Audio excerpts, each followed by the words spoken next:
നമസ്തേ എല്ലാവർക്കും good morning. ഇന്നലെ നമ്മൾ തൃശ്ശൂർ പൂരത്തിൻ്റെ പോയ ഒരു വീഡിയോ കിട്ടിയിട്ടുണ്ടായിരുന്നു. നിങ്ങൾക്ക് ഇഷ്ടമായിട്ടുണ്ടാവുമെന്ന് വിചാരിക്കുന്നു. ഞാൻ തൃശ്ശൂർ പൂരത്തിന് പോയ കഥയുണ്ടല്ലോ, അത് ഭയങ്കര രസമുള്ള കഥയാണ് കേട്ടോ. ഞാൻ പിന്നെ പറഞ്ഞുതരാം. നടക്കാൻ പറ്റും ഞാൻ എങ്ങനെ നിങ്ങൾ തൃശ്ശൂർ പൂരത്തിന് പോയാൽ നിങ്ങൾക്ക് അറിയണ്ടായത്. നടക്കാൻ ബുദ്ധിമുട്ടുള്ള ഞാൻ നടന്ന് എങ്ങനെ പോയി ഞാൻ നാളെ പറയാം കേട്ടോ. അപ്പോൾ എന്തായാലും തൃശ്ശൂർ പൂരം കണ്ടു, നിങ്ങൾക്ക് ഇഷ്ടമായിട്ടെന്ന് ഞാൻ വിചാരിക്കുന്നു. പിന്നെ ഒരു ബർത്ത്ഡേ കഴിഞ്ഞു, ജിത്തുവിൻ്റെ കുട്ടിയുടെ ഫസ്റ്റ് ബർത്ത്ഡേ കഴിഞ്ഞു. അതിൻ്റെ വീഡിയോ ഇട്ടിട്ടുണ്ടായിരുന്നു, കുറച്ച് പേര് കണ്ടു. അപ്പോൾ അന്ന് ഞാൻ ഒരാളെ കണ്ടു കേട്ടോ, പ്രസന്ന എന്നാണ് പേര്. പ്രസന്ന സ്വാതിയുടെ ബന്ധുവാണ്. എനിക്ക് പക്ഷേ പ്രസന്നയെ പരിചയം ഉണ്ടായിരുന്നില്ല കേട്ടോ. ഞാൻ അന്നാണ് പരിചയപ്പെട്ടത്. പ്രസന്ന ഉണ്ണികൃഷ്ണൻ തിരുവനന്തപുരത്തുള്ള ആളാണെന്ന് എനിക്കറിയാം അല്ലേ. തിരുവനന്തപുരം ഭാഗത്തല്ലേ വീട് പ്രസന്ന ഉണ്ണികൃഷ്ണൻ. എന്നും എൻ്റെ കാണാറുള്ളത് എന്നോട് നാരായണിയൊക്കെ വായിക്കാൻ പറഞ്ഞിട്ടുള്ള ആളാണ് കേട്ടോ അത്. അപ്പോൾ അത് വേറെ ആൾ, ഇത് വേറെ ആൾ. പിന്നെ ഒരു കൺഫ്യൂഷൻ വന്നു. അതെന്താണെന്ന് വെച്ചാൽ അത് ആ കുട്ടി തന്നെ എനിക്ക് തീർത്ത് തന്നിട്ട്, പ്രസന്ന എലത്തൂർ എന്നാണ് ആ കുട്ടിയുടെ ശരിക്കുള്ള പേര്. അങ്ങനെ അത് കൺഫേമായി. ഉണ്ണികൃഷ്ണൻ അല്ല എനിക്ക് ഉറപ്പല്ലേ, കാരണം പ്രസന്ന ഉണ്ണികൃഷ്ണൻ തിരുവനന്തപുരം അല്ലേ എൻ്റെ പൊന്നോ. അപ്പോൾ അങ്ങനെ നമ്മൾ ഇന്ന് ചെയ്യാൻ പോണത് എന്താണെന്നറിയോ, ഇന്നലെ പള്ളത്ത് പോയപ്പോൾ ജയശ്രീ നല്ല ഒരു കടച്ചക്ക കൊണ്ടുവന്നു. നല്ല കടച്ചക്ക, വലുപ്പമുള്ളൊരു കടച്ചക്ക കൊണ്ടുവന്നു. വൈകുന്നേരം അത് വെക്കാമെന്നൊക്കെ വിചാരിച്ചു, പക്ഷേ വൈകുന്നേരം വെച്ചില്ല, രാവിലെ വെക്കാം, ഉച്ചക്കലേക്ക് വെക്കാമെന്ന് വിചാരിച്ചു. അപ്പോൾ അതാണ് ഇന്നത്തെ സ്പെഷ്യൽ സാധനം കേട്ടോ, കടച്ചക്ക മസാലയിട്ട്.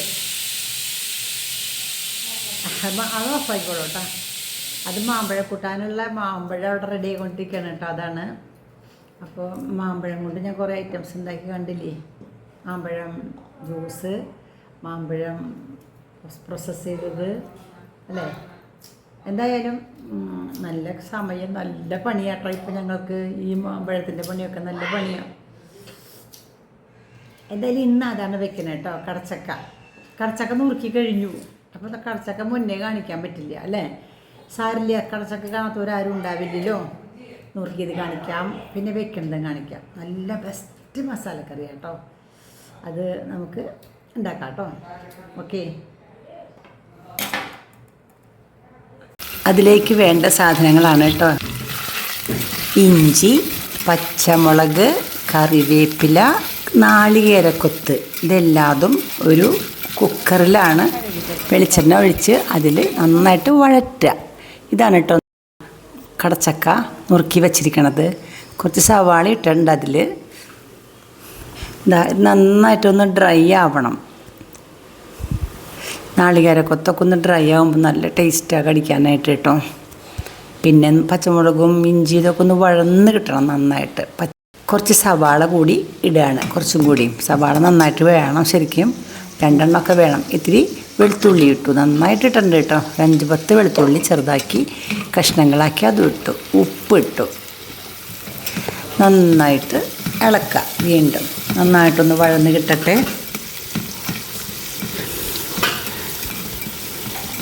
ആദ്യമൊക്കെ വെറുതെ ഞാൻ ഉള്ളി മുപ്പിച്ചിട്ട് അതങ്ങോട്ട് ഇടാറ പതിവ്. ഇപ്പോൾ എനിക്ക് തോന്നിയത് ഇങ്ങനെ വച്ചാൽ ഏറ്റവും കൂടുതൽ സ്വാദ് കൂടും. എല്ലാ സാധനങ്ങളും വഴന്ന് വരുമ്പോൾ നമുക്ക് കഷ്ണിടാം. അങ്ങനെയാണ് കേട്ടോ. ഇതാ ഒരുവിധമായിട്ടുണ്ട്. കഷ്ണിടാം. കഷ്ണിട്ടു, കടച്ചക്കയുടെ കഷ്ണങ്ങളിട്ടു. ഇതുപോലെ തന്നെ കുറച്ച് നേരം ഈ വെളിച്ചെണ്ണയിൽ ഇവരോടുകൂടി ഒന്ന് ഇളക്കി ചേർത്ത് എടുക്കാം. അപ്പോൾ ആ വെളിച്ചെണ്ണയും ഇഞ്ചി, ഉള്ളി, പച്ചമുളക്, കറിവേപ്പില, വെളുത്തുള്ളി സാധനങ്ങളുടെയൊക്കെ ഫ്ലേവർ ഇതിലേക്ക് കിട്ടും. ഒന്ന് ഇത് വറുത്ത പോലെ ആവും ചെയ്യും. വെളിച്ചെണ്ണയിൽ ഇങ്ങനെ ഒന്ന് ആവുമ്പോഴേ നല്ല രസമാണ്. ക്രിസ്പിയൊന്നും ആവില്ല കേട്ടോ. നന്നായിട്ട് ഇളക്കുക. കുറച്ച് ഉപ്പ് ഇതിലിടണം കേട്ടോ. എന്താ കാരണം എന്ന് വെച്ചാൽ ഞാൻ നേരത്തെ ഇട്ടണ ഉപ്പ് മറ്റേ സവാള തുടങ്ങിയിട്ടുള്ള സാധനങ്ങളിലേക്ക് പാകത്തിനുള്ള ഇട്ടണം. ഇപ്പോൾ ആ ഉപ്പ് ഇതിലേക്ക് മതിയാവില്ല, അതുകൊണ്ട് ഇത്തിരി ഉപ്പ് കൂടി നമുക്ക് ഇടണം.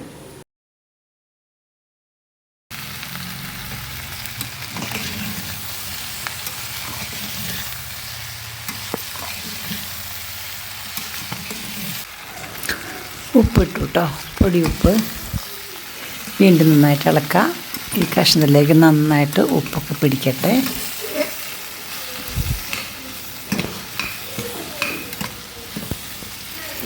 ഇനി അതിൽ മഞ്ഞൾപ്പൊടി ഇടണം കേട്ടോ. ഒരു ഇതായിട്ടുണ്ട് അല്ലേ, കണ്ടോ? നന്നായിട്ട് വഴന്ന പോലെ ആയിട്ടുണ്ട്. ക്രിസ്പി ആയിട്ടില്ല. ഇതിൽ മഞ്ഞൾപ്പൊടി ഇടാം കേട്ടോ. ഇതാ 1 ടീസ്പൂൺ മഞ്ഞൾപ്പൊടി ഇട്ടു. ഇളക്കാം.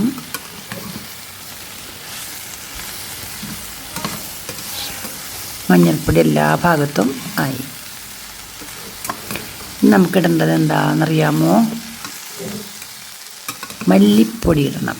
മല്ലിപ്പൊടി, മഞ്ഞൾപ്പൊടി ഇതപ്പോൾ നന്നായിട്ട് മല്ലിപ്പൊടി ഇട്ടു കേട്ടോ. മല്ലിപ്പൊടിയുടെ കളറും മഞ്ഞ കളർ തന്നെയാണ്. എന്താ കാരണം എന്നറിയോ? മഞ്ഞൾ പൊടിച്ചതിന് ശേഷം ആ മെഷീനിൽ മല്ലി പൊടിച്ചു. അപ്പോൾ മഞ്ഞളിൻ്റെ കളറ് മല്ലിയിൽ വന്നു. മുളക് പൊടി ഇട്ടു 2 ടീസ്പൂൺ. മല്ലി 3 ടീസ്പൂൺ ഇട്ടിട്ടുണ്ട്. നന്നായിട്ട് ഇളക്കാം. ഇപ്പോൾ എല്ലാതും ആയില്ലേ. ഇനി മസാല ഇടാം. ഗരം മസാല 2 ടീസ്പൂൺ ഇട്ടു. അപ്പോൾ വെളിച്ചെണ്ണ ലേശം കൂടി ഒഴിക്കുക കേട്ടോ. വെളിച്ചെണ്ണ ഇത്തിരി കുറവാണ്. ഈ വെളിച്ചെണ്ണ എല്ലായിടത്തും ആവട്ടെ. അപ്പോൾ ഈ വെളിച്ചെണ്ണയിൽ കിടന്നിട്ട് മല്ലിപ്പൊടി, മുളക് പൊടി, മസാലപ്പൊടി ഒക്കെ നന്നായിട്ട് വറവാവട്ടെ. അതിൻ്റെ പച്ചക്കുത്തൊക്കെ പോയിട്ട് വറവുള്ള ഒരു നിറവും മണവും ഒക്കെ വരണം. നന്നായിട്ട് ഇളക്കി ഇതേ കണ്ടോ? ഇപ്പം നല്ല കളർ മാറിയില്ലേ? കുറച്ചധികം നേരം ഇളക്കിയപ്പോൾ കളറൊക്കെ മാറി. ഇത്തിരി വെള്ളം ഒഴിക്കാം. കുറച്ച് വെള്ളം ഒഴിക്കാം. വെള്ളം ഒഴിച്ചു. ഇനി അടച്ച് വെച്ചിട്ട് ഒറ്റ വിസിൽ വരുത്താം.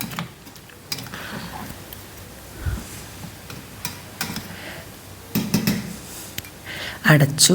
ഒരു വിസിൽ വരട്ടെ. വിസിൽ വന്നു കേട്ടോ. ഇപ്പം നോക്കൂ, വെന്തിട്ടുണ്ട്. ഉണ്ടാ കുഴമ്പൻ പാകമാണ് കേട്ടോ. എന്നുവെച്ചാൽ ഊണ് കഴിക്കാനൊക്കെ ഇത് മാത്രം മതി. നല്ല വാസന, നല്ല ടേസ്റ്റ് ഉണ്ട്. അവിടെ നോക്കട്ടെ ഞാൻ.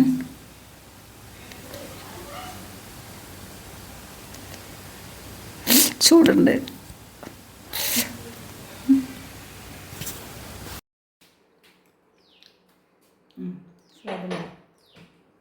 ചൂടുണ്ട്. നോക്കോ? ഓ അങ്ങനെ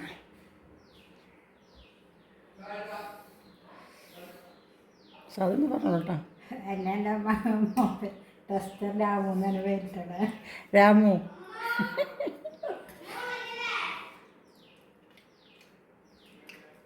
സാധില്ലേ? ഉപ്പ് രസം വേണോ? അങ്ങനെ പാത്രത്തിലേക്ക് പകർത്തി വെച്ചു. ഊണ് കഴിക്കുമ്പോൾ നമുക്കിതാ ചോറ് വിളമ്പി അതിലേക്ക് കടച്ചക്ക മസാലക്കറി ഇട്ടു, മാമ്പഴ കൂട്ടാനും ഇട്ടു കേട്ടോ. ഉണ്ടാക്കി നോക്കൂ കേട്ടോ. ഇഷ്ടമായെങ്കിൽ ലൈക്ക് ചെയ്യൂ.